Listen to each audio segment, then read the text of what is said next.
कानू तू क्या कर कानू छ आज तू तो खुशी दुनिया के जाऊ छ केड़े सुंदर तोर दुनिया बसाबू।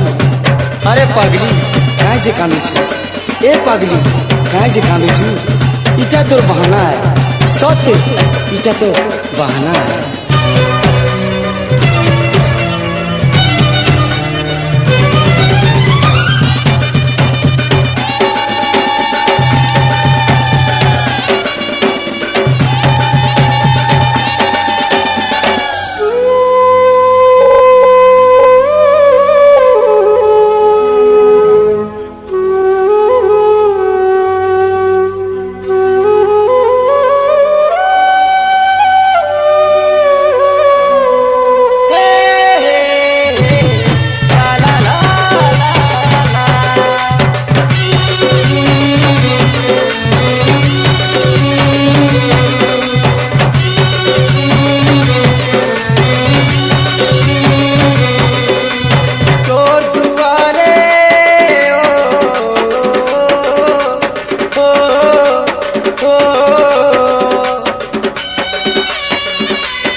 मुहरी बाजू छे और पगली रे काजे कांदू छु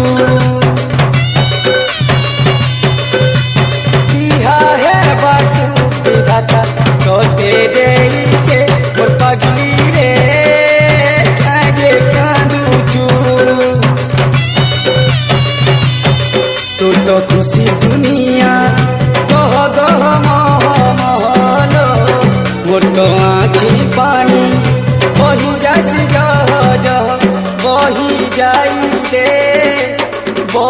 जाई दे सारा जनम मोर तू विधाता मते देई छे मोर पगली रे।